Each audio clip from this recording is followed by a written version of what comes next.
نحمده ونصلي ونسلم على رسوله الكريم اما بعد فاعوذ بالله من الشيطان الرجيم بسم الله الرحمن الرحيم الصلاة والسلام عليك يا خاتم النبيين الصلاة والسلام عليك يا رحمة للعالمين وعلى آلك وأصحابك يا نور اللہ۔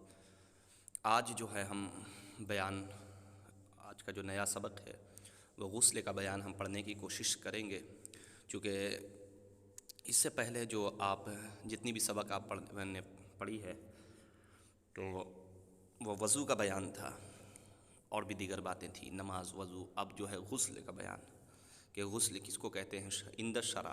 غسل کا مطلب ہوتا ہے نہانا، تو کیسے نہانا ہے، اسلامک اعتبار سے نہانے کا کیا طریقہ ہے، یعنی ہمیں اسلام نے کس طرح نہانے کا حکم دیا ہے، تو آج اسے ہم پڑھنے کی کوشش کریں گے اور انشاءاللہ نیت کرتے ہیں کہ اسی کے مطابق ہم شریعت مطہرہ کے مطابق ہم بتائے ہوئے طریقے پر غسل کریں گے تو انشاءاللہ برکتیں ملے گی۔ سوال، غسل کرنے کا طریقہ کیا ہے؟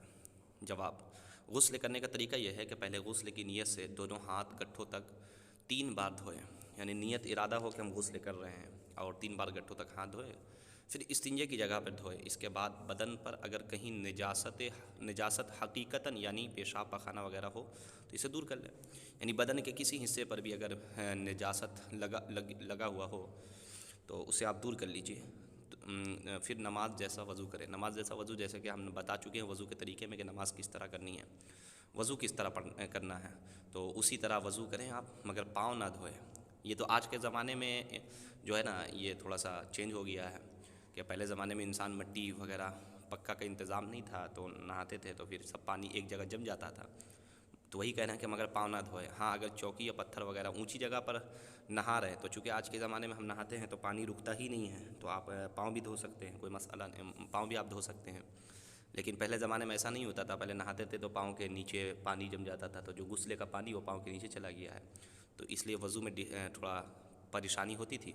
لیکن چونکہ آج کے زمانہ میں آپ کو معلوم ہے کہ پانی ایک آپ نہا رہے ہیں اور ادھر نالی کے ذریعے بہہ جا رہا ہے، تو کہہ رہے ہیں کہ اونچی جگہ پر اگر ہے تو پاؤں بھی دھو لیں، بلکہ دھو لیں۔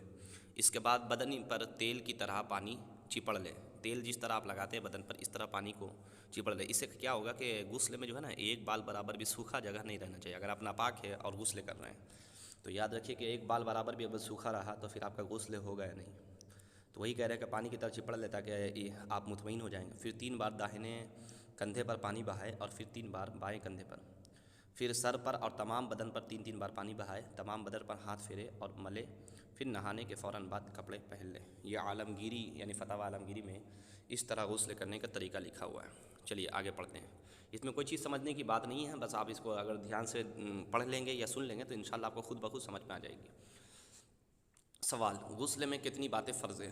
ہاں، فرض کا مطلب ہوا کہ میں نے اس سے پہلے بھی بتایا تھا آپ کو، آسان لفظوں میں یہ سمجھیے کہ جس چیز کا حکم اللہ نے ہمیں کرنے کو دیا ہے تو اس چیز کو جو ہے ہم فرض کہتے ہیں۔ جیسے غسل میں کتنی باتیں فرض ہیں، یعنی یہ آپ کو کرنا ہی پڑے گا۔ غسل میں اگر یہ 3 باتیں اگر نہیں ہو رہی ہے، یعنی آپ نہا رہے ہیں، یہ غور کر لیں اتنا دن سے آپ اگر نہا رہے ہیں اور یہ 3 باتیں آپ ملحوظ خاطر نہیں رکھ رہے ہیں، آپ اس 3 باتوں پر عمل نہیں کر رہے ہیں، تو آپ لاکھ نہا لیجئے لیکن آپ کا عند الشرع جو غسل ہے، یعنی آپ ناپاکی سے پاکی کی طرف لوٹنے والے ہیں، یہ ہو ہی نہیں سکتا جب تک کہ آپ صحیح معنوں میں یہ 3 باتوں پر عمل نہیں کریں گے غسل میں۔ اور وہ کیا ہے؟ غسل میں 3 باتیں فرض ہیں۔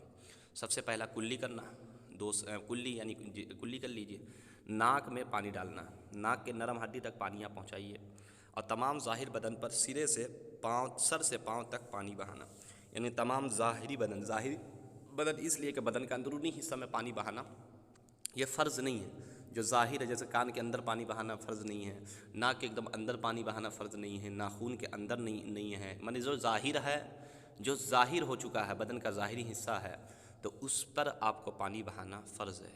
اگر ایک بال برابر بھی سوکھا رہا تو یاد رکھیے کہ غسل نہیں ہوگا۔ غسل میں کتنی باتیں سنت ہے؟ تو کہہ رہے ہیں کہ جواب، غسل میں یہ 3 باتیں، غسل میں یہ باتیں سنت ہے۔ غسل کی نیت کرنا یہ سنت ہے، دونوں ہاتھوں کو گٹھوں تک 3 بار دھونا یہ بھی سنت ہے، استنجے کی جگہ دھونا یہ بھی سنت ہے، بدن پر جہاں کہیں نجاست ہو اسے دور کرنا، نماز جیسا وضو کرنا، یہ ساری باتیں سنت ہیں۔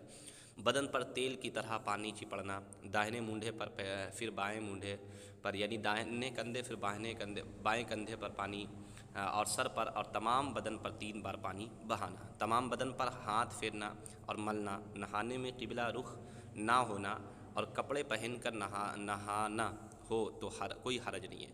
یعنی کہہ رہے ہیں کہ نہانے میں قبلہ رخ نہ ہو، اور اگر کپڑے پہن کر آپ نہا رہے ہیں، یعنی لنگی وغیرہ پہن لیے ہے یا کوئی اور بھی چیز آپ پہن لی ہے، تو پھر اگر آپ قبلے کی طرف ہو گئے تو اس میں کہہ رہے ہیں کہ کوئی حرج نہیں ہے۔ ایسی جگہ نہانا کہ کوئی نہ دیکھے، نہاتے ہاں یہ بھی سنت ہے کہ ایسی جگہ نہائیں کہ کوئی دیکھے نہ، اور نہاتے وقت کسی قسم کا کلام نہ کرنا، کوئی دعا نہ پڑھنا، نہاتے وقت دعا نہیں پڑھنا چاہیے۔ بعض لوگ پانی اچھلتے اللہ الہ الا اللہ محمد رسول، ارے بھائی وہاں پہ کلمہ پڑھنا نہیں ہے، جب کلمہ پڑھنا ہوتا ہے تو گانا سنتے ہیں، اور جب کلمہ نہیں پڑھنا ہے تو ہم کلمہ پڑھتے ہیں، عجیب قسم کا ہمارا لاجک ہے۔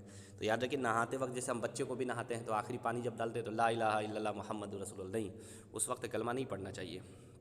عورتوں کو بیٹھ کر نہانا، عورت اگر نہا رہی ہیں تو بیٹھ کے نہائیں، یہ اس کے لیے سنت ہے۔ نہانے کے فوراً بعد کپڑا پہن لینا، یہ بھی سنت ہے۔ کن صورتوں میں غسل فرض ہوتا ہے ذرا